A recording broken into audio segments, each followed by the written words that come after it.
I'm currently in the western part of Poland, a beautiful forest in this area, but unfortunately what also sits here is a little bit of a sinister past. This is the location of Stalag Luft III, so I'm not here for the forest, I'm actually here for the history. And it was here on this ground, this is where Barrack 104 stood. Barrack 104 was where the longest of three tunnels, one was called Dick, one was called Tom, and one was called Harry. And it was in Barrack 104 that the longest of those tunnels, the entrance was located underneath the stove. You can actually see the name here, Harry Entrance. It stretched for 111 metres, you can see off in the distance, and it ran out under the perimeter fence, under the road, by the guard tower, and then towards the forest. So the idea was that some 200 soldiers were to escape from here on the night of the 24th of March 1944.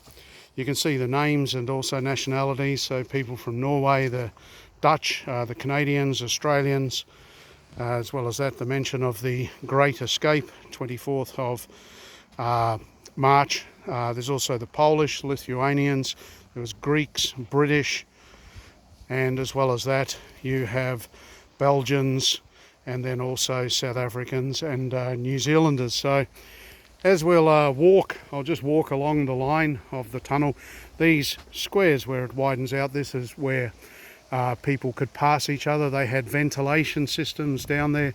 They had a trolley system to actually move people quickly. Now the concept was that 200 soldiers were to escape. It was the largest planned escape of the Second World War.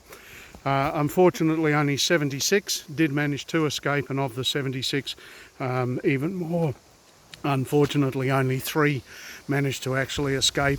73 were captured, and from there they were returned back to the barracks, but well, what I should say is tragically 50 were executed on the orders of Hitler. So by way of the Great Escape, it became immortalised in books and then eventually in movies. You may remember Steve McQueen at the last part of the movie escaping on the motorbike over the barbed wire fence.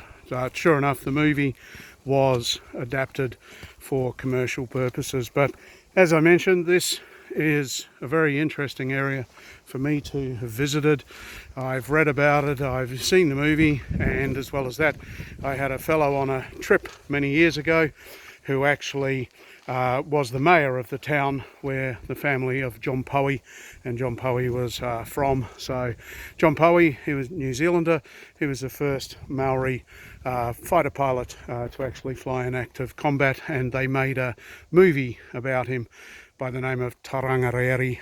Okay, so here is the exit to Harry, and as I said, a very solemn part of ground, or piece of ground, and with that, that is certainly something I've wanted to see for a very long time, and now I've managed to achieve that.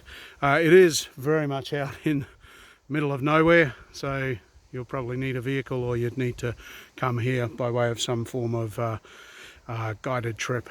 So anyway, my next stop, I'm heading towards Sviboden.